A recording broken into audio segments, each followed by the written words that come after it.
शांति। बोलिए गीता मात की जय। जय जय श्री राधे। श्रीमद् भगवद गीता अध्याय साथे प्रत्यक्ष અને પરોક્ષ રીતે જોડાયેલા આપ સૌ ગીતા પ્રેમી, અધ્યયનશીલ, જિજ્ઞાસુ અને સૌભાગ્યશાળી ભાઈ બહેનોને સાનુને જય શ્રી કૃષ્ણ। આપના હૃદયમાં બિરાજમાન પરમ કૃપાળુ પરમાત્માને વંદન કરી આપણે ગીતા ગાયક પ્રભુ શ્રી કૃષ્ણ અને આજે રાધારાણીના ચરણોમાં કોટી કોટી વંદન કરી આજના અધ્યયનનો પ્રારંભ કર્યો। પ્રિયજનો, અધ્યયન પૂર્વ વિશેષ તિથિ પર જે આવતા સપ્તાહમાં છે તેના ઉપર એક દ્રષ્ટિ કરી લઈએ। આજે ભાદરવા સુદ આઠમ, રાધાષ્ટમ, રાધાજીનો પ્રાગટ્ય દિવસ, જેની વાત આજે આપણે વિશેષ રૂપે કરવાના છે। ધરો આઠમ અને વિશેષ તો આજે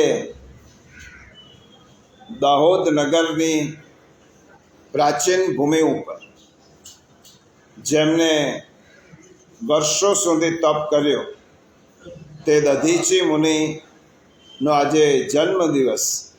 અને એમ કહેવાય છે કે દધીચી મુનિએ દુધીમતી નદીના કિનારે, દધીપ્રસ્થ દાહોદનું પ્રાચીન નામ છે દધીપ્રસ્થ, એ ભૂમિ ઉપર એક કિનારે બેસીને તપ કર્યું। એટલા માટે એ તપોનિષ્ઠ ઋષિ દધીચી ઋષિના જન્મ દિવસે આપણે તેમને પણ વંદન કરીએ। આજે ભાદરવા સુદ આઠમ અને આવતીકાલથી ભાદરવા સુદ 9 વર્ષોની પરંપરા છે કે નોમથી પૂર્ણિમા દરમિયાન સુખદેવજીએ પરીક્ષિત રાજાને ગંગા કિનારે શ્રીમદ ભાગવતની કથા પ્રથમ વખત સંભળાવી અને એ દિવસોને સ્મૃતિમાં રાખવા માટે આપણી પ્રાચીન પરંપરા પ્રમાણે ઠાકોરજી જ્યાં બિરાજતા હોય એ જ સ્થળ શ્રીમદ ભાગવતનું વિધિવત પારાયણ કથા કરવી આ નોમથી પુનઃ એ સુખદેવજીએ પ્રથમ વખત કથા કહી તે છે। અને એ પરંપરા પ્રભુ કૃપાએ આપણે ત્યાં સચવાઈ છે। એટલા માટે નિકુંજ નાયક શ્રી ઠાકોરજીની સન્મુખ, ગોવર્ધનનાથજીની સન્મુખ વર્ષોની આ પરંપરા છે। એમાં વિધિવત ભાગવત, વિધિવત એટલા માટે કહું છું કે હવે 2 સમયની કથા બંધ જ થઈ ગઈ છે। તે સમયે 2 સમયની કથા, 2 સેશન, એ કથા શ્રી ઠાકોરજીને મુખ્ય શ્રોતા માની એ કથાનું વાંચન કરવાનું, સંભળાવવાની અને આગલા દિવસે શ્રીમદ ભાગવતનું મહત્વ અને 7 દિવસ પછી શ્રીમદ ભગવદ્ ગીતાનો સાર, આવી રીતે 9 દિવસનો કથાક્રમ આપણે ત્યાં અમારા પિતાશ્રી અને પૂર્વ પણ સચવાયેલો છે। અને તે ભાગવત કથા આવતીકાલથી, આજે મહાત્મ્યની કથા છે, 4 વાગ્યાથી શરૂ કરીને ગોવર્ધનનાથજીની હવેલી, અને પછી 7 દિવસ પર્યંતની ભાગવત કથા છે। આ ભાગવત કથા ખંડિત નથી થઈ એની એક જ વાત કહું। કોરોના જેવો કપરો સમય ચાલતો હતો અને જ્યારે સંપૂર્ણ લોકડાઉન હતું ત્યારે પણ આ ભાગવત કથાનો ક્રમ શ્રી ઠાકોરજીની સન્મુખ માત્ર સંસ્કૃતના શ્લોકોમાં જ ચાલુ, હું ઠાકોરજી અને મુખ્યા છે। અને 7 દિવસનો ક્રમ શ્રી ઠાકોરજીને 7 દિવસ 18,000 શ્લોકોનું શ્રવણ કરાવ્યું। એટલા માટે કે પ્રભુને બહુ પ્રિય છે પોતાની કથાનું શ્રવણ કરે, અને આ દિવસો આપણે નક્કી કરેલા છે। એટલા માટે એ ભાદરવા સુદ 12 ગુરુવાર ભગવાનના એક અવતારનો પ્રાગટ્ય દિવસ વામન ભગવાન એટલે વામન જયંતિ.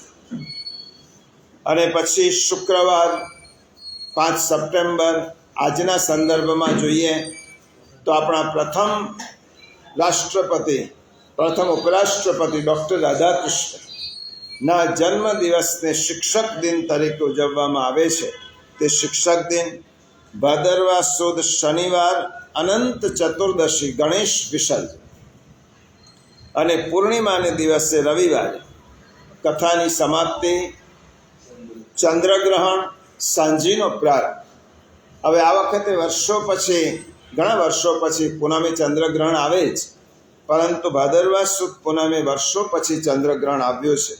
એટલા માટે કથાના ક્રમમાં 6 વાગ્યા સુધી ઠાકોરજીનો બધો જ સેવાક્રમ પૂર્ણ થઈ જાય એટલે કથા પણ 6ની આસપાસ વિરામ લે આ પૂનમના આવતા રવિવારે. અને આવતા રવિવારે આપણે કેન્દ્ર 9:30 થી 10:30, કારણ કે કથા થોડી વહેલી શરૂ કરવાની છે. આવતા રવિવારે 9:30 થી 10:30નો ક્રમ અને આપણે એ રીતે આવીશું સાંજેનો પ્રારંભ. હવે જેમનો વિશેષ દિવસો ચાલે છે, 3 મહત્વના તત્વ જે આપણે આજે એમાંથી એકનો વિચાર કરવાનો છે. એવું કહેવાય છે કે નશ્વર સંસારમાં આ 3 વસ્તુ એ નાશવંત છે. સંપત્તિ હોય, સૌંદર્ય હોય અને સત્તા એ કાયમ ટકતી નથી. સંપત્તિ પણ ચંચળ છે, સત્તા પણ આજે હોય કાલે ન હોય, અને સૌંદર્ય આજે હોય કાલે ન પણ હોય.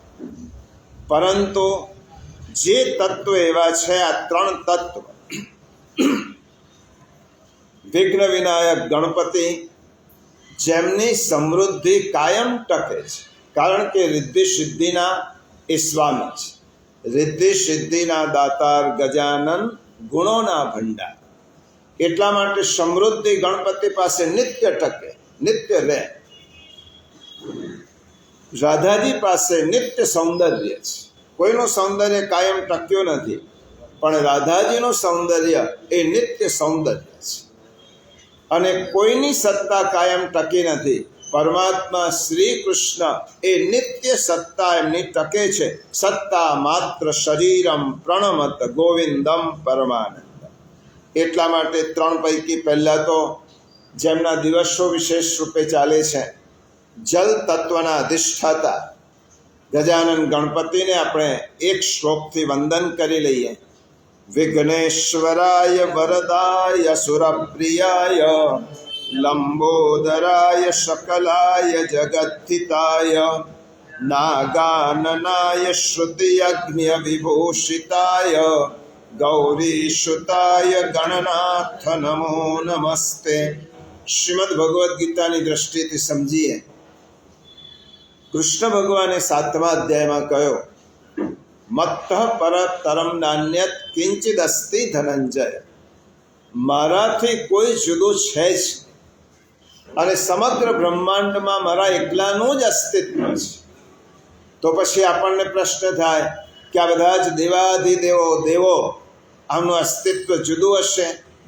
ગીતાની ભાષામાં જોઈએ તો બધા જ એક પરમાત્મ તત્વના જુદા જુદા વિભૂતિમત્વ છે. તત્વ એક જ છે, જે કૃષ્ણ કહો, પરમાત્મા કહો, પરબ્રહ્મ કહો. અને તેનું પ્રમાણ બ્રહ્મવૈવર્ત પુરાણમાં છે કે ગણેશ ગજાનન પ્રભુને પણ શ્રી કૃષ્ણનો જ એક અવતાર ગણવામાં આવે છે. એટલા માટે એ કથા આજે લેતા નથી, સમયની આપણી મર્યાદા છે. આજે વિશેષ રૂપે ઉત્સવ નાયિકા રાધાજીનું વિશેષ સ્મરણ કરવાનું છે. આજનો પવિત્ર દિવસ જન્માષ્ટમી જેટલું જ તેનું મહત્વ, કારણ કે કૃષ્ણ ભગવાનનો પ્રાદુર્ભાવ અષ્ટમીના દિવસે થયો, શ્રાવણવદ અષ્ટમી, અને રાધાજીનો પ્રાદુર્ભાવ ભાદરવા સુદ અષ્ટમીના દિવસ. ભારતના સાંસ્કૃતિક ઇતિહાસમાં અનેક પાત્રો એવા છે કે જે એકરૂપ થઈને વણાઈ ગયા છે, જેનું નામ પ્રાચીન કાળથી આજ પર્યંત એ બોલાતું રહ્યું છે. તેમનું અસ્તિત્વ એ જરાક પણ જુદું આંકી શકાય તેમ નથી. રાધાનું પાત્ર એક એવું પાત્ર છે, કેટલું વિલક્ષણ પાત્ર છે. છતાં પણ આશ્ચર્ય થશે કે રાધાનું નામ 18,000 ભાગવતના શ્લોકોમાં એક પર વાર છે નહીં. જો આ વિલક્ષણતા પહેલાં કહી દો, ભાગવતના 18,000 શ્લોકોમાં રાધાનું નામ કોઈ જગ્યાએ પ્રત્યક્ષ રૂપે નથી જ. એના કારણો પણ છે. બીજો, રાધાજીના કોઈ સ્વતંત્ર મંદિર નથી સિવાય બરસા. રાધાજીના સ્વતંત્ર વિશેષ પોતાના મંદિર નહીં. બરસાનામાં તો એમનું જન્મસ્થાન છે, એટલે રાધાના મંદિર નહીં. રાધાજીની વિશેષ સેવા, જો પુષ્ટિમાર્ગમાં તો વિશેષ, રાધાજીનો સ્વતંત્ર સેવાક્રમ પુષ્ટિમાર્ગમાં નથી. એટલે રાધાજીનો સ્વતંત્ર સેવાક્રમ નહીં. વિષ્ણુ પુરાણ, હરિવંશ પુરાણ કે ભાગવત પુરાણ, એમાં રાધાજીનો કોઈ ઉલ્લેખ નહીં. રાધા શ્રી કૃષ્ણની પટરાણીઓમાં પણ નહીં. 8 પટરાણીઓમાં પણ રાધાજીનું નામ નહીં. અને છતાં શ્રી કૃષ્ણ સાથે એકરૂપ થઈને રાધાનું સ્મરણ આજે પણ થાય છે. શ્રી કૃષ્ણ સાથે જો સ્મરણ કરવું હોય તો રાધા કૃષ્ણ જ બોલાય. રૂક્ષ્મણી કૃષ્ણ ના બોલાય, સત્યભામા કૃષ્ણ ના બોલાય. રાધા માધવનું જ રટણ થાય. રાધે ગોવિંદની જ ધૂન બોલાય. નહીં કે રૂક્ષ્મણી કૃષ્ણ, સત્યભામા કૃષ્ણ, જાંબવતી કૃષ્ણ. તો આ રાધા છે કોણ? આ રાધા એ આરાધ્યા છે કે સાધ્યા છે? આ રાધા કોણ છે? એ રાધા રાગી છે કે વિરાગી છે? રાધા ભક્તિની સાધના છે કે કવિઓની કલ્પના માત્ર છે? આ ભક્તિની સાધના છે કે કવિઓએ માત્ર કલ્પના કરી છે? રાધા વિરહ કાતરા છે કે શૃંગાર નાયિકા છે? રાધા કોણ છે? વિયોગિની છે કે ઠાકોરજીની શૃંગાર નાયિકા છે? રાધા પટરાણી નથી, પ્રભુની પ્રિયતમા છે. અને પ્રિયતમા હોવા છતાં પટરાણી કેમ નથી થયા? આ એક કેટલાય કોયડાઓ છે. ઠાકોરજીની પ્રિયતમા રાધા છે તો પટરાણી કેમ નથી થયા? અને પટરાણી નથી થયા તેનું કારણ શું? શ્રી કૃષ્ણ ભગવાનનો અલૌકિક દિવ્ય મહારાસનું મંડાણ રાધા વગર ન થઈ શકે. કારણ કે પહેલો શ્લોક જ્યારે મહારાસની કથા ભાગવતમાં આવે છે ત્યારે પહેલો શ્લોક આવે છે, ભગવાન પિતા રાત્રિ શરદોત્ફુલ્લ મલ્લિકા વિક્ષરંતુ મનશ્ચક્રે યોગ માયામ ઉપાશ્રિત. અહીંયા અર્થ કર્યો છે મહાપ્રભુજીએ. રાધાનું પ્રગટ નામ નથી, પણ રાસ કરતી, મહારાસ કરતી વખતે ઠાકોરજીએ પહેલું સ્મરણ યોગ માયા એટલે રાધાજીનું કર્યું છે. રાધાજીને બોલાવ્યા છે. યોગ માયામ ઉપાશ્રિત. યોગ માયા ઉલ્લેખ છે, રાધા ઉલ્લેખ નથી. કવિઓ કહે છે કે કાના બિના ગાના નહીં, તો એમ પણ કહેવાય કે રાધા બિના કાના નહીં. કાના બિના ગાના નહીં તો રાધા બિના કાના. રાધા વગરનો કૃષ્ણ તમે કલ્પી જ ન શકો. રાધે બિના શ્યામ આધે. રાધા વગરના કૃષ્ણ અધૂરા છે. કવિઓ રાધાને બિરદાવે છે. આપણા ઘણા બધા કવિઓએ, હિન્દી કવિઓ, વ્રજ ભાષાના કવિઓ, ગુજરાતી કવિઓ, જે કૃષ્ણ પ્રેમ હતો એમને તો એમ કહ્યું છે. કવિ ઉમાશંકર કહે છે, ઉવેખવા રાધાને શક્તિ છે કોની? કૃષ્ણની. રાધાનું નામ દૂર કરવાની તાકાત તો કૃષ્ણની પણ નથી. ઉવેખવાની રાધાની શક્તિ છે કોની? કારણ કે કૃષ્ણ તો મળે સર્વત્ર માત્ર રાધા. અને રાધાનો સાથ હોય તો જ કૃષ્ણની લીલાઓ સંપન્ન થાય. પરંતુ ભાગવત હરિવંશ પુરાણ જે શ્રી કૃષ્ણ પ્રભુના અધિકૃત ગ્રંથો છે. એમાં શ્રી કૃષ્ણના આરંભના જીવનમાં ગોકુલ વૃંદાવન સુધી જ રાધાનો સંપર્ક કે રાધાનું નામ રહ્યું છે. ગોકુલ અને વૃંદાવન પછી પણ શ્રી કૃષ્ણનો અવતાર કાર્ય તો ઘણો બાકી હતો. મથુરામાં 11 વર્ષ, દ્વારિકામાં 100 વર્ષ, પછી રાધાજીનો ઉલ્લેખ નથી. એટલા માટે દ્વારકા હોય, મથુરા હોય, કુરુક્ષેત્ર હોય, રાધાજી બાદ બાકી થઈ ગયા. જો વૃંદાવનમાં, ગોકુલમાં તમને રાધાના પ્રસંગો મળશે, પણ જે ક્ષણે મથુરામાં પ્રભુ પધાર્યા તે ક્ષણે રાધાજીનો નામોલ્લેખ પછી ક્યાંય નથી, કોઈ ચરિત્રમાં નથી. શ્રી કૃષ્ણના જીવન સાથે સમગ્રપણે જોડાયેલું આ પાત્ર, સમગ્રપણે જોડાયેલી આ શક્તિ, આ રાધા છે કોણ? શ્રીમદ ભગવદ્ ગીતામાં તેનો ઉલ્લેખ છે. ભગવદ્ ગીતા જેવામાં પણ જ્યાં ભગવદ વચનો છે તેમાં પણ ભગવાને રાધાનો ઉલ્લેખ ક્યાંય કર્યો નથી. 700 શ્લોક જોજો, ક્યાંય રાધાનું નામ આવતું જ નથી. વિભૂતિની ઘણી વાત કરી 10મા અધ્યાયમાં ભગવાને, રાધાનો ઉલ્લેખ નથી. અને છતાં પણ શ્રી કૃષ્ણની પ્રધાન નાયિકા એ રાધા જ છે, એ બધા જ કબૂલે છે. શૃંગાર નાયિકા એ રાધા જ છે. માટે તો રસખાનજી કહે છે, પ્રેમ અંચની શ્રી રાધિકા, પ્રેમ બરન નંદ નંદન, પ્રેમ વાટિકા કે દોઉ માલી. આ પ્રેમ વાટિકાના 2 જ જણ છે, કૃષ્ણ અને રાધા. તો રાધા એ ઐતિહાસિક પાત્ર છે. હા, ઐતિહાસિક પાત્ર છે, વૈદિક છે. એનું પ્રમાણ શું? એનું એક જ પ્રમાણ છે, રાધોપનિષદ. જેવી રીતે ઉપનિષદ છે 108, એ 108 ઉપનિષદમાં રાધાનો ઉપનિષદ છે. એને રાધા ઉપનિષદ કહેવાય. અને વેદ અને ઉપનિષદ કહે તે તો પ્રમાણભૂત જ ગણાય. એટલા માટે રાધાના અસ્તિત્વને નકારી શકાય તેમ નથી. રાધા છે જ. રાધા એ વૈદિક પાત્ર છે. રાધા એ કૃષ્ણની અભિન્ન છે. અને કેવી રીતે છે તેનું અસ્તિત્વ? કારણ કે માણસ અને તેનો પડછાયો, આ તમે જુદા કેવી રીતે પાડી શકો? માણસને તેના પડછાયાથી જુદા ન પાડી શકાય. એવી રીતે કૃષ્ણને રાધાથી જુદા ન પાડી શકાય.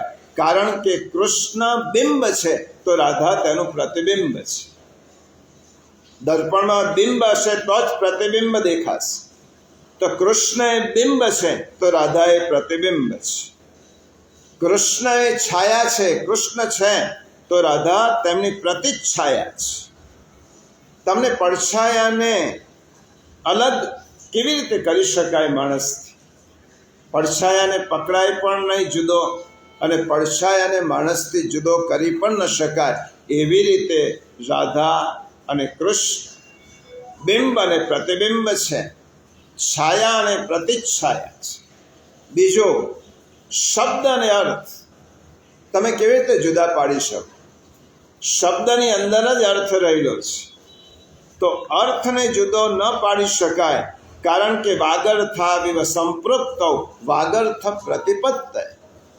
કાલિદાસે જગતના માતા પિતાને ઉપમા આપતા એમ કહ્યું કે જેવી રીતે શબ્દ અને અર્થ એકબીજા સાથે સંકળાયેલા છે, વાણી અને અર્થ, એવી રીતે જગતની પરમ શક્તિ અને શક્તિમાન એકબીજા સાથે જોડાયેલા છે. એટલા માટે કૃષ્ણથી જુદી રાધાની કલ્પના કરી જ ન શકાય. કૃષ્ણમાં જ રાધા આવી જાય. શબ્દમાં તેનો અર્થ છે. ઘણા લોકો કહે છે ભાગવતમાં પ્રત્યક્ષ રૂપે કૃષ્ણ રાધાજીનું નામ નથી, પણ તમે જોજો, શબ્દ પ્રગટ હોય, અર્થ છુપાયેલો. શબ્દ બધાને દેખાય, અર્થ કોઈને ના દેખાય. તો ભાગવતમાં જે બધા જ શબ્દો છે એ કૃષ્ણ છે, અને શબ્દની પાછળ છુપાયેલો અર્થ છે તે રાધાજી છે. એટલે કોઈ એમ કે રાધા છે જ નહીં ભાગવતમાં. ભાગવતમાં તો અક્ષરે અક્ષરે રાધા છે, કારણ કે તે શબ્દની પાછળ છુપાયેલો અર્થ છે. એટલા માટે પ્રભુ એ શબ્દ છે, રાધા એ અર્થ છે. અર્થને શબ્દનો આધાર જોઈએ. અર્થને પ્રગટ થવું હોય તો શબ્દનો આધાર જોઈએ, અને શબ્દ અર્થ વગર શોભી ન શકે. કૃષ્ણ વગર રાધા શોભી ન શકે અને રાધાને કૃષ્ણનો આધાર છે. એટલા માટે શબ્દ અને અર્થ જેવી રીતે રાધા અને કૃષ્ણ છે. બીજું કહેવાય કે પાણી અને તેની લહરીઓ તમે કેવી રીતે જુદા પાડી શકશો? જલ અને એના તરંગ એને જુદા ન પાડી શકાય, કારણ કે જલ વગર તરંગ નથી અને તરંગ વગર જલ નથી. એવી રીતે શ્રી કૃષ્ણ રાધા જલ અને તરંગ છે. જો જલ પ્રભુ છે કૃષ્ણ, તો તરંગીણી રાધા છે, તરંગો તેના રાધા છે. એટલા માટે શક્તિ એ ભગવાન શ્રી કૃષ્ણ છે અને શક્તિમાન ભગવાન શ્રી કૃષ્ણ છે અને શક્તિ એ રાધા છે. શક્તિમાન વગર શક્તિ રહી શકતી જ નથી અને શક્તિ વગર શક્તિમાન અધૂરો છે. એટલા માટે કૃષ્ણ બિના રાધે બિના કૃષ્ણ આધે. એટલા માટે કૃષ્ણ શક્તિમાન અને શ્રી કૃષ્ણની શક્તિ રાધિકા જ છે. હવે ગીતામાં પણ રાધાજીનો ઉલ્લેખ છે, ભલે પ્રત્યક્ષ નથી, પણ હું તમને બતાવું પ્રમાણ. આદ્ય પુરુષ એ શ્રી કૃષ્ણ છે, તો રાધા કોણ છે? પ્રકૃતિની અધિષ્ઠાત્રી. અને ભગવાને તેનો ઉલ્લેખ કર્યો છે. જુઓ, 9મો અધ્યાય આપણે શીખાઈ ગયા છે, 10 અને 11મો શ્લોક. પ્રકૃતિની અધિષ્ઠાત્રી રાધા છે. 9મો અધ્યાય જે આપણા અધ્યયનમાં ચાલે છે તેનો 10મો અને 11મો શ્લોક, પાન નંબર 142. મયાધ્યક્ષેણ પ્રકૃતિ શ્રૂયતે સચરાચરમ હેતુનાનેન કૌંતેય જગદ્વિપરિવર્તતે અવજાનન્તિ માં મૂઢા માનુષીમ તનુમાશ્રિતમ પરમ ભાવમજાનંતો મમ ભૂત મહેશ્વરમ. હે કુંતે પુત્ર, મુજ અધિષ્ઠાતાના પ્રભાવથી જ પ્રકૃતિ ચરાચર સહિત આખા જગતને સર્જે છે અને આ હેતુના લીધે જ સંસાર ચક્ર ફરી રહ્યું છે. પરંતુ મારા આ ભાવને મૂઢ માણસો, મનુષ્યનું શરીર ધારણ કરનાર મુજ સગળા ભૂતોના મહાન ઈશ્વરને જાણી શકતા નથી. એટલે રાધા કોણ? ગીતાની દ્રષ્ટિએ પ્રકૃતિ ઈશ્વરી. રાધા પ્રકૃતિ ઈશ્વરી. રાધા એ પ્રકૃતિની સ્વામીની છે. અને ભગવાને જ્યારે સૃષ્ટિની રચના કરી તો પહેલા જગતની અધિષ્ઠાત્રી મયાધ્યક્ષેણ પ્રકૃતિ, આ પ્રકૃતિનું સર્જન મારા અધ્યક્ષપણા હેઠળ થયું છે. એટલા માટે રાધા એ પ્રકૃતિની અધિષ્ઠાત્રી છે. અને આ જ વાત રાધા ઉપનિષદમાં કહી છે.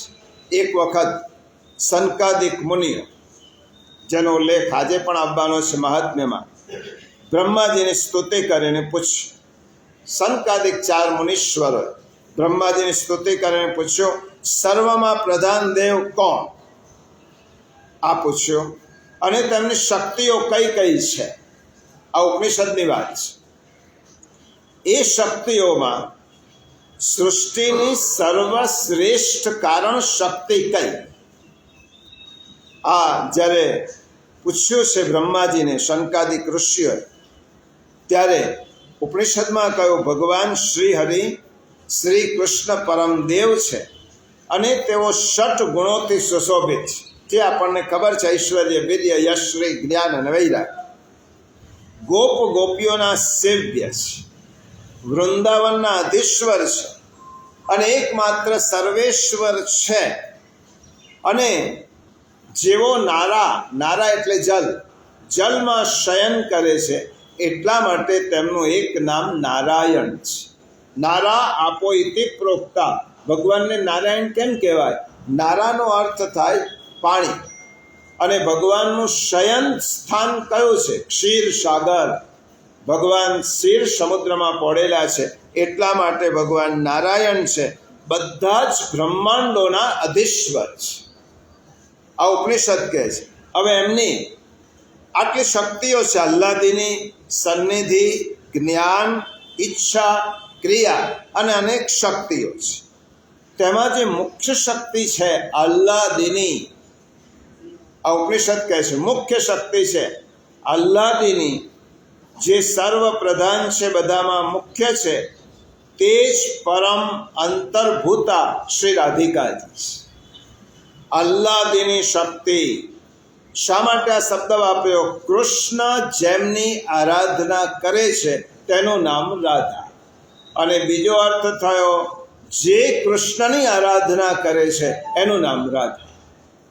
કૃષ્ણ જેની આરાધના કરે છે તે રાધા, અને જે કૃષ્ણ ભગવાન જેની આરાધના કરે છે તે રાધા. રાધા પણ જેમની આરાધના કરે છે. અનયા રાધિતો કૃષ્ણ. રાધા નામ કેમ પડ્યું?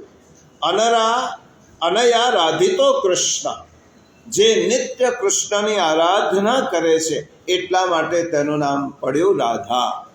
રાધા એટલે કૃષ્ણની આરાધિકા. રાધા કૃષ્ણેન આરાધ્યત ઇતિ રાધા. અને રાધા કૃષ્ણમ આરાધયતિ સદિતિ રાધિકા. કૃષ્ણ એમના આરાધ્ય દેવ છે એટલે રાધાજીનું એક નામ છે ગાંધર્વા. રાધાજીના 16 નામ છે. આજે કેન્દ્ર પૂરું થયા પછી આપણે બોલવાના છે, કાગળની પાછળ જ છે. 16 નામ પૈકી ગાંધર્વા છે. વ્રજની બધી ગોપીઓ, શ્રી કૃષ્ણની બધી પટરાણીઓ, લક્ષ્મીજી એ રાધિકાના અંશભૂત છે. જો બધા જવાબ તમને મળશે. પટરાણી કેમ રાધા નથી? બધી જ કૃષ્ણની પટરાણીઓ તો રાધાના અંશરૂપ છે. લક્ષ્મીજી સ્વયં રાધિકાના અંશરૂપ છે. સીતા હોય, રાધા હોય, આ બધા જ રાધાના સ્વરૂપો છે. ઉપનિષદના કથાનક અનુસાર બ્રહ્મને શું સમજવામાં આવ્યું? રસો વૈશઃ. બ્રહ્મ કેવા છે? પરમ રસરૂપ છે. ઉપનિષદ કહે છે બ્રહ્મમાં કયો રસ છે? આનંદ રસ છે. કૃષ્ણ પ્રભુ આનંદ રસથી ભરેલા છે. આનંદ માત્ર કરપાદ મુખોદરાદિ. શ્રુતિ પણ કહે છે અને મહાપ્રભુ વલ્લભાચાર્ય પણ કહે છે જે સ્વયં રસનો ભંડાર હોય એને રસની શી ઉણપ હોય? રસનો ભંડાર જ છે કૃષ્ણ, એને રસની શું ઉણપ હોય? પણ પછી કહ્યું શ્રુતિમાં, વેદમાં કહ્યું સવૈના એવ રેમે તસ્માત એકાકી ભવતી. બ્રહ્મની પાસે બધું જ હતું, પણ બ્રહ્મની પાસે એક ખોટ હતી. બ્રહ્મ એકલા હતા, બીજું કોઈ નહોતું, એટલે બ્રહ્મ રમણ કરી શકતા નહોતા. જો આ ઉપનિષદ કહે છે એકાકી તસ્માત એકાકી ભવત. બ્રહ્મ એકલા હતા અને રમી શકતા નહોતી, એકાકી રહેવાનું તેમને પસંદ ન પડ્યું. એટલા માટે તેના રસમાં, આનંદમાં કશી ખોટ નહોતી, પણ રસને પણ મહાસાગરમાં ઉછળવાની ઈચ્છા થઈ. મહાસાગરમાં ઉછળવાની જ્યારે રસની ઈચ્છા થઈ અને બ્રહ્મને પણ પોતાની અંદર રહેલો રસ વેવડાવવાની ઈચ્છા થઈ. અને બ્રહ્મએ જ્યારે પોતાનો રસ વેવડાવ્યો, એ રસમાંથી શું થયું? રાસ. રસ જ્યારે બ્રહ્મએ પોતાનો વેવડાવ્યો ત્યારે તેમાંથી રાસ થયો. અને રાસમાં તો એક જણ ના જોઈએ, રાસમાં 2 જણ જોઈએ, મિનિમમ 2. એકાકી ન રમતે સ્વદ્વિતીયમ ઈચ્છત. ભગવાને વિચાર કર્યો આ રસ તો મેં વેવડાવ્યો છે મારા રસ સ્વરૂપમાં, પરંતુ એકલો રસ, આ રાસ રમવા માટે બીજો પાત્ર જોઈએ. એટલે ભગવાને પોતાના સ્વરૂપમાંથી, પોતાના નિજાનંદમાંથી એક એવી શક્તિનું નિર્માણ કર્યું. યોગમાયામ ઉપાશ્રિત એક શક્તિનું નિર્માણ કર્યું. અને સચ્ચિદાનંદ બ્રહ્મમાં 3 શક્તિ છે. સચ્ચિદાનંદ બ્રહ્મ સત, ચિત અને આનંદ. સત અંશની શક્તિ તે સંધિની, ચિત અંશની શક્તિ તે સંવિત, અને આનંદ અંશની શક્તિ તેનું નામ આહ્લાદિની. હવે ભગવાનના આનંદ અંશમાંથી જે શક્તિ પ્રગટ થઈ તેનું નામ આહ્લાદિની, અને આહ્લાદિની બ્રહ્મની શક્તિ તેનું નામ જ રાધિકા. આહ્લાદિની શક્તિ તે રાધા. એટલા માટે ભાગવતમાં લખ્યો કે આત્માકાર વૃત્તિ એનું નામ રાધા. ભગવાનની જે આત્માકાર વૃત્તિ છે તેનું નામ રાધા, અને આત્માભિમુખ વૃત્તિઓ છે એ ગોપિકાઓ. બધી જ ગોપિકાઓ રાધા નથી, રાધા ગોપિકા જ છે, પરંતુ બધી ગોપીઓ રાધા નથી, કારણ કે રાધા તો ભગવાનની આત્માકાર વૃત્તિ છે. હવે આનંદ સ્વરૂપ કૃષ્ણે પણ આનંદ માટે જ જે શક્તિનું સર્જન કર્યું, માટે ભગવાનનું નામ તો આનંદ, પણ રાધાનું નામ શું પડ્યું? પરમાનંદ. સર્વોત્તમ સ્તોત્રમાં કહ્યું જેને આનંદ જોઈએ, આનંદ સ્વરૂપ કૃષ્ણ હતા, પણ આનંદને પણ જ્યારે આનંદ લેવાની ઈચ્છા થઈ ત્યારે તેમને રાધાને ઉત્પન્ન કરી. એટલા માટે ગુસાઈજી પ્રભુ ચરણે આનંદ પરમાનંદ. પરમાનંદ કોનું નામ છે? રાધિકા, શ્રીવલ્લભ, અને શ્રીવલ્લભ રાધિકા જ સ્વામીજીનું સ્વરૂપ છે. હવે ભગવાન આનંદ તો રાધા પરમાનંદ, અને આનંદ અને પરમાનંદ જ્યારે અભિન્ન થાય ત્યારે તેમાંથી રાસ પ્રગટ થાય છે. અને પછી હવે શ્રી કૃષ્ણ શબ્દમાં રાધા સમાવિષ્ટ છે, સ્વરૂપમાં છે, શબ્દમાં પણ છે. કેવી રીતે? તમે કૃષ્ણની આગળ શ્રી લખો છો, એ રાધાનું પ્રતીક, શ્રી રાધિકાજીનું પ્રતીક છે. હવે તમે કહો શ્રી નથી લખો, એકલા કૃષ્ણ બોલીએ, તો કૃષ્ણ પણ રાધાના ર વગર બોલી જ ના શકાય. તમે રકાર વગર કૃષ્ણ બોલી જુઓ. કૃષ્ણ, આ કૃષ્ણ શબ્દ બોલશો ત્યારે વચ્ચે જે રકાર આવે છે એનું નામ રાધા છે. રાધાના રકાર વગર કૃષ્ણનો શબ્દનો ઉચ્ચાર પણ ન થઈ શકે. એટલે જે એમના અર્થમાં છે, એમના સ્વરૂપમાં છે. કૃ અને ણ વચ્ચે જે રકાર છે એનું નામ રાધા છે. હવે રાધા દેખાતી જ નથી. જુઓ, શબ્દમાં પણ નહીં. કૃષ્ણમાં ર ક્યાં દેખાયો? કૃષ્ણ, એમાં રકાર ગુપ્ત છે, અને છતાંય રકાર બોલ્યા વગર કૃષ્ણ નામ બોલાતું નથી. એટલા માટે કૃષ્ણનો રકાર, એનું નામ રાધા. હવે કૃષ્ણનું નામ ઉચ્ચારણ રાધાના ર વગર ન થઈ શકે તો કૃષ્ણને રાધાના આલંબન વગર પામી કેવી રીતે શકાય? એટલા માટે રાધાનું આલંબન હોય તો કૃષ્ણને પામી શકાય. એટલા માટે કૃષ્ણ દર્શનની લાલસા જ રાધા છે. આપણને આપણા મનમાં જો કૃષ્ણ દર્શનની લાલસા થઈને, એ લાલસા એ બીજો કોઈ નહીં, એ રાધા છે. કૃષ્ણ દર્શનની લાલસા એ રાધા. કૃષ્ણને પામવાની આરાધના, એનું નામ રાધા. કૃષ્ણને પામવાની આરાધના કરીએ એ પણ રાધા. અને કૃષ્ણના રોમે રોમમાં જે સમાય છે એનું નામ રાધા. માટે કૃષ્ણથી જુદી કેવી રીતે હોઈ શકે? એના રોમે રોમમાં સમાય છે, એટલા માટે રાધા. તેથી રાધા કૃષ્ણને ભિન્ન ગણવા એ આપણો અજ્ઞાન છે. જે કોઈ એમ ગણે કે કૃષ્ણને માનું છું, રાધાને નથી માનતો, રાધાને માનું છું, કૃષ્ણને નથી માનતો, એ એનું અજ્ઞાન છે. કારણ કે કૃષ્ણમાં રાધા સમાવિષ્ટ છે.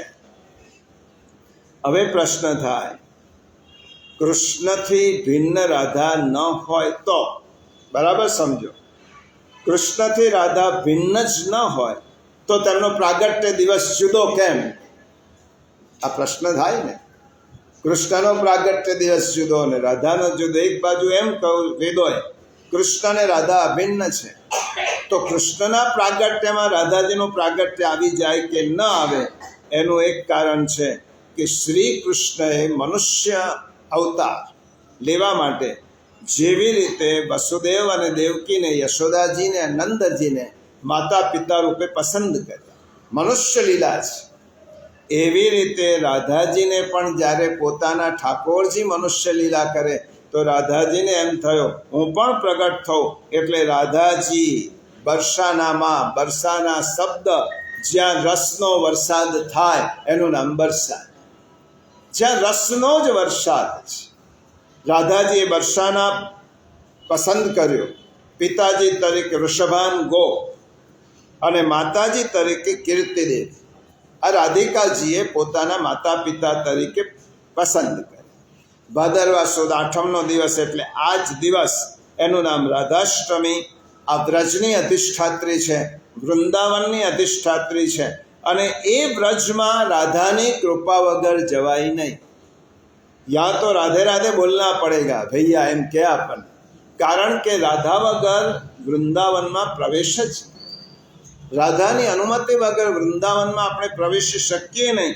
એટલા માટે વ્રજની અધિષ્ઠાત્રી રાધા. હવે આ રાધિકાજીનું જ્યારે પ્રાગટ્ય થયું ત્યારે નેત્રો બંધ હતા. જો વૃષભાન ગોપને ત્યાં શ્રુતિદેવીની કુખે આ દીકરીનું પ્રાગટ્ય થયું.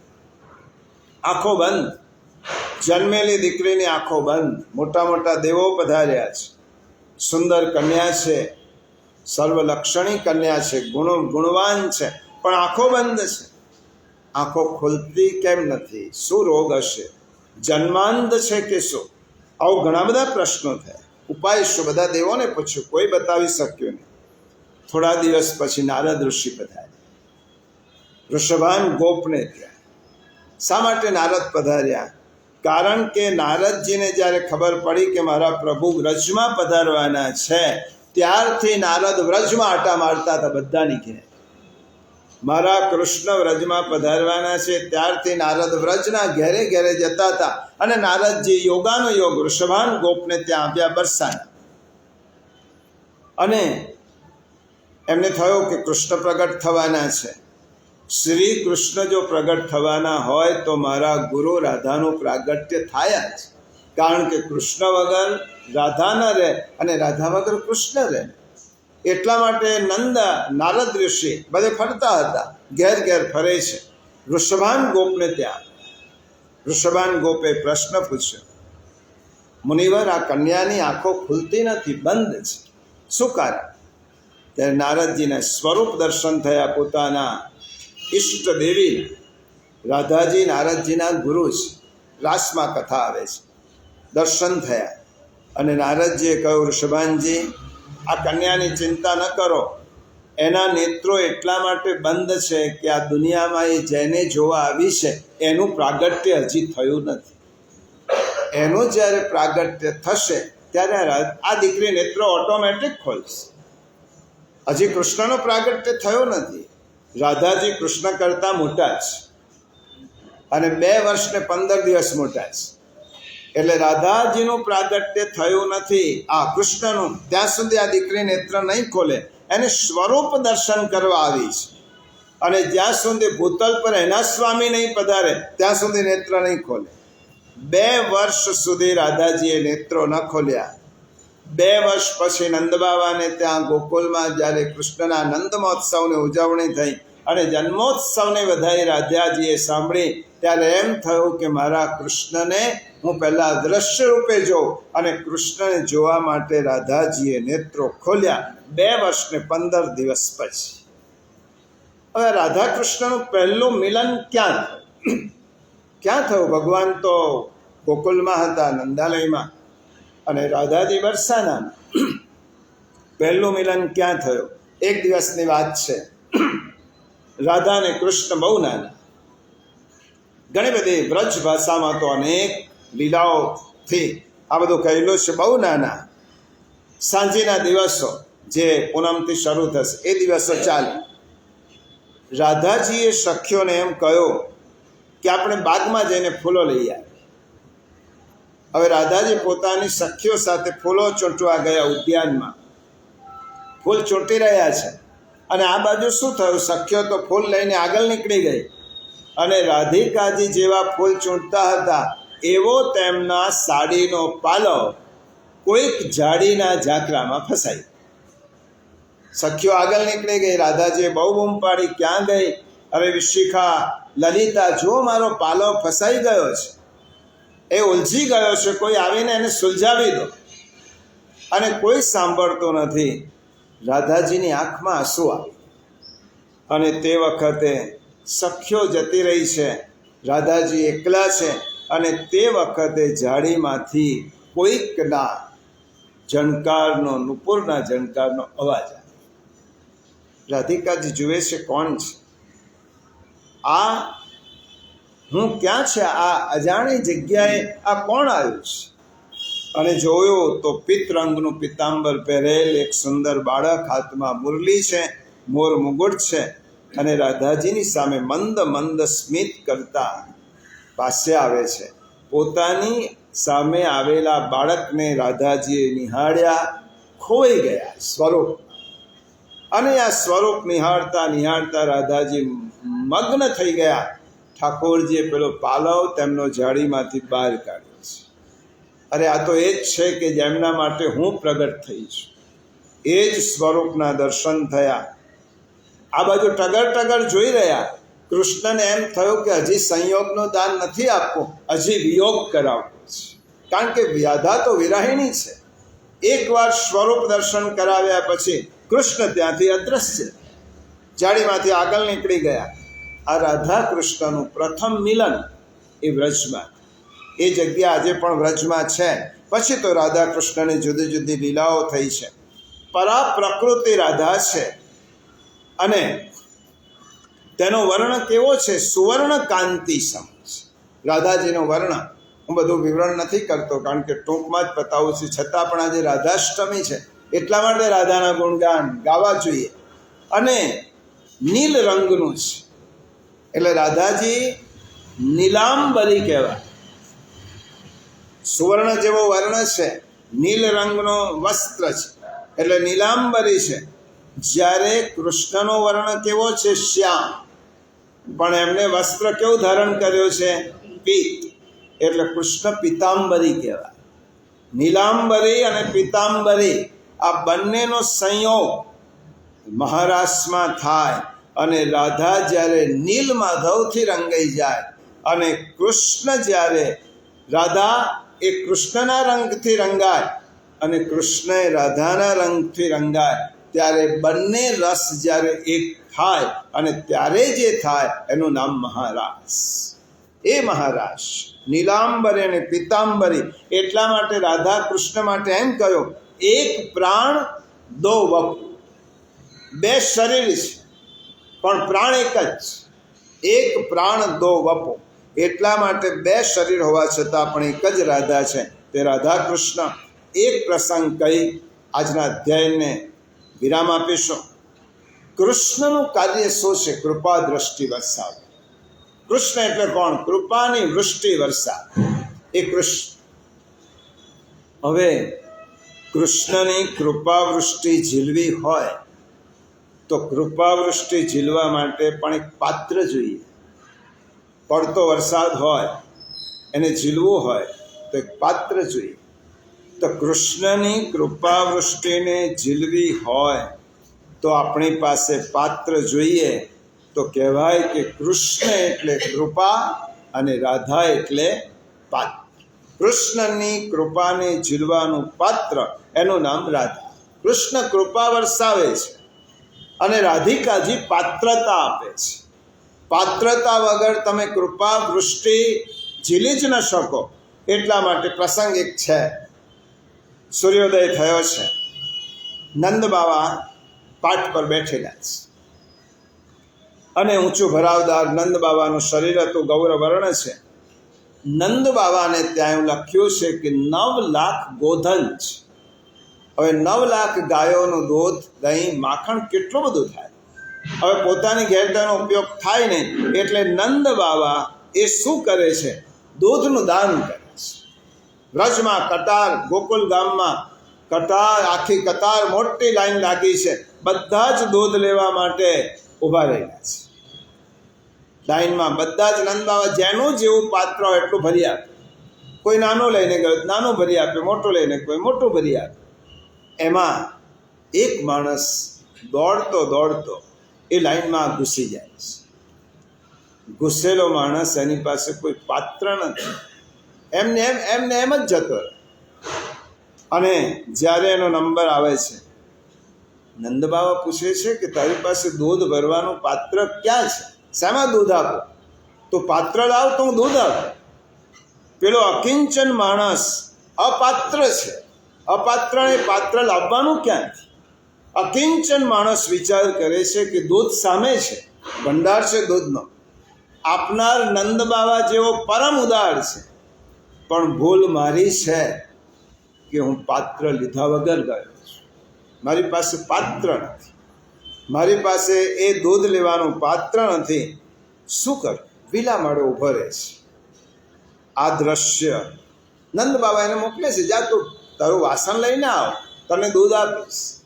અને પેલો નિરાશ થઈને લાઈનની બહાર નીકળી જાય છે. પાત્રહીન માણસ નિરાશ થઈ અને શિથિલ પગલે પાછો જાય છે. નંદાલયમાં એ વખતે રાધાજી હતા અને રાધાજીએ નંદાલયના બારણા પાછળથી આ દ્રશ્ય જોયું. બારણા પાછળથી કે બધી જ લાઈન છે અને એક વ્યક્તિ પાત્ર નહીં હોવાને કારણે દૂધ વગર જાય છે. દૂધનો ભંડાર છે, નંદબાવા આપે છે. રાધાજી તો કરુણાની મૂર્તિ, એમનાથી આ દેખાયું નહીં એટલે સીધા જ રાધાજી આવ્યા બરસાના વૃષભાનજીને ત્યાં, પોતાના પિતાને ત્યાં. મન નિરાશ છે, પોતાના માટે નહીં. એક વ્યક્તિ દૂધ વગર ગયો, કૃપા વગર ગયો છે. એને પાત્ર નહોતો, એને એના ઉપર કૃપા વૃષ્ટિ થતી તે પણ ભરી શક્યો નહીં. એક આવ્યા છે વૃષભાન ગોપને ત્યાં. વૃષભાન ગોપ પોતાની દીકરી રાધાજીનું વિલાયેલું મુખ જુએ છે અને સાસરવાઈ દીકરીને પિતા સુખનું પછી પૂછે, પહેલાં દુઃખનું પૂછે. દીકરી તને કોઈ દુઃખ તો નથી ને? આ કોઈ પણ પિતા દીકરીને પહેલો પૂછે, સુખ છે એમ ન પૂછે. કારણ કે દીકરીને સાસરવાસમાં દુઃખ ન હોય એ જ મોટામાં મોટું સુખ છે.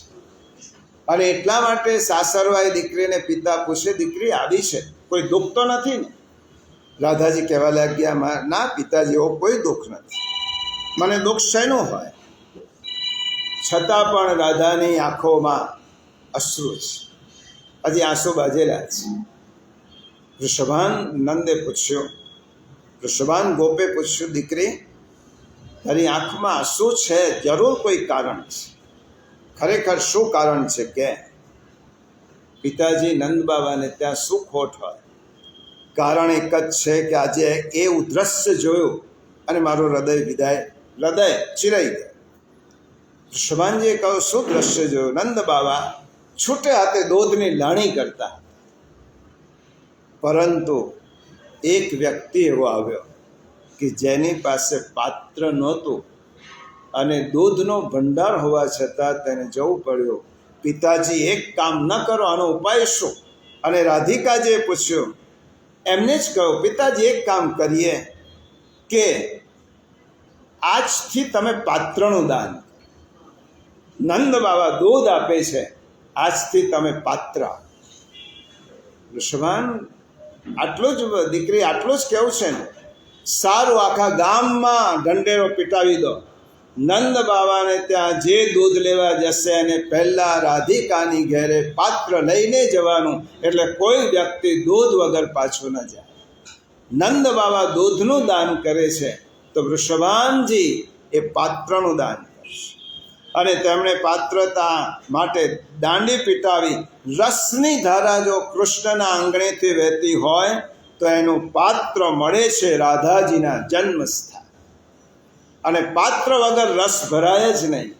એટલા માટે કૃષ્ણ રસ પીરસે છે તો રાધાએ રસ ભરવાનું પાત્ર આપે છે.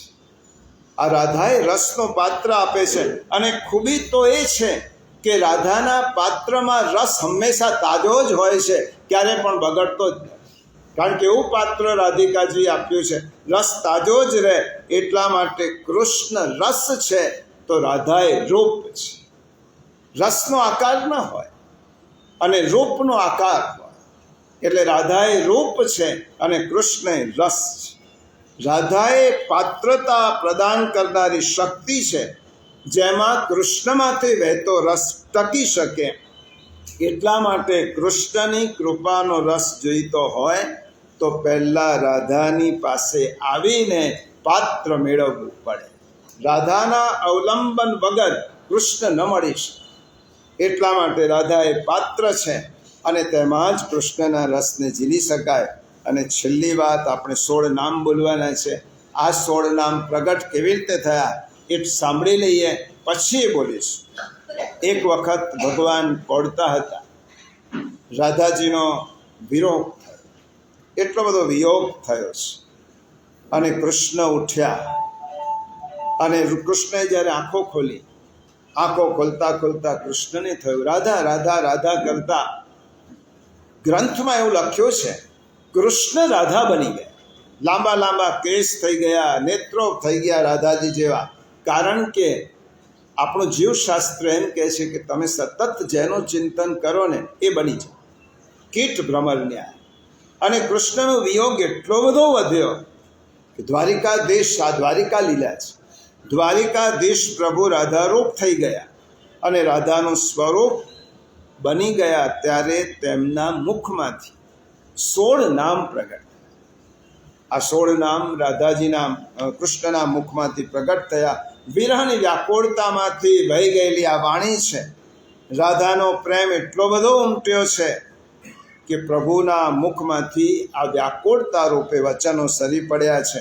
અને પછી જ્યારે ભગવાનને ભાન આવે ત્યારે કૃષ્ણ ભગવાને લખ્યો, વિયોગ અવસ્થામાં મારા મુખમાંથી જે આ 16 નામ સરી પડ્યા છે, એ કોઈ પણ વ્યક્તિ આ 16 નામનો પાઠ કરશે એને મારી લીલાના દર્શન થશે. આ 16 નામ શ્રી કૃષ્ણના મુખમાંથી સરી પડેલા નામ છે. જો આ કાગળની પાછળ આ નામ છે, પછી આપણે નમઃ શબ્દ બોલાવીશું. પહેલા શ્રી રાધાના છે. હવે રાધાય નમઃ આપણે બધાએ બોલવાનું છે, શ્રી રાધાય નમઃ. બીજું નામ વાંચો, શ્રી રાશેશ્વરી. હવે શ્રી રાશેશ્વરીય નમઃ. ત્રીજું નામ છે રાસવાસિની, રાશવાસિન્યય નમઃ. ચોથું નામ છે ઋષિકેશ્વરી, શ્રી ઋષિકેશ્વરીય નમઃ. પાંચમું નામ છે શ્રી કૃષ્ણ પ્રાણાધિકા, શ્રી કૃષ્ણ પ્રાણાધિકાય નમઃ. છઠ્ઠું નામ છે શ્રી કૃષ્ણ પ્રિયા, શ્રી કૃષ્ણ પ્રિયાય નમઃ. પછી નામ છે શ્રી કૃષ્ણ સ્વરૂપિણી, શ્રી કૃષ્ણ સ્વરૂપિણ્યય નમઃ. પછી છે શ્રી કૃષ્ણ વામાંગ સંવૃતા, શ્રી કૃષ્ણ વામાંગ સંવૃતાય નમઃ. પછી પરમાનંદ રૂપિણી, પરમાનંદ રૂપિણ્યય નમઃ. પછી છે શ્રી કૃષ્ણાય નમઃ. પછી છે વૃંદા, શ્રી વૃંદાય નમઃ. પછી છે શ્રી વૃંદાવની, શ્રી વૃંદાવન્યય નમઃ. પછી છે શ્રી વૃંદાવન વિનોદિની, શ્રી વૃંદાવન વિનોદિન્યય નમઃ. પછી ચંદ્રાવતી, શ્રી ચંદ્રાવત્યય નમઃ. પછી છે શ્રી ચંદ્રકાંતા, ચંદ્રકાંતાય નમઃ. અને શરદ ચંદ્ર નિભાનનાય નમઃ. એકવાર બધા સાથે આ નામ બોલી જઈશું. શ્રી રાધા, શ્રી રસેશ્વરી રાસેશ્વરી, શ્રી રાશવાસિની, શ્રી ઋષિકેશ્વરી, શ્રી કૃષ્ણ પ્રાણાધિકા, શ્રી કૃષ્ણ પ્રિયા, શ્રી કૃષ્ણ સ્વરૂપિણી, શ્રી કૃષ્ણ વામાંગ સમૃદ્ધા, શ્રી પરમાનંદ રૂપિણી, શ્રી કૃષ્ણ, શ્રી વૃંદા, શ્રી વૃંદાવની, શ્રી વૃંદાવન વિનોદિની, શ્રી ચંદ્રાવતી, શ્રી ચંદ્રકાંતા, શ્રી શરદચંદ્ર નિભાનના. આ રાધાના આ પરમ ધન રાધા નામ આધાર, જેને પ્રભુ પ્રત્યે પૂર્ણ નિષ્કામ પ્રેમ છે તેનું નામ રાધા. આ રાધાજીનું આલંબન આપણે લઈ અને શ્રી કૃષ્ણના સુધી પહોંચી શકીએ. રાધા એ આપણું માધ્યમ છે, રાધા એ આપણો આધાર છે. એટલા માટે કીર્તનકારે તો બહુ સરસ, પરમ ધન રાધા નામ આધાર, પરમ ધન રાધા નામ આધાર. એ રાધાજીનો આધાર લઈએ, કૃષ્ણની પાસે પહોંચીએ. જય જય શ્રી રાધે. રાધાજીનું નામ લઈએ અને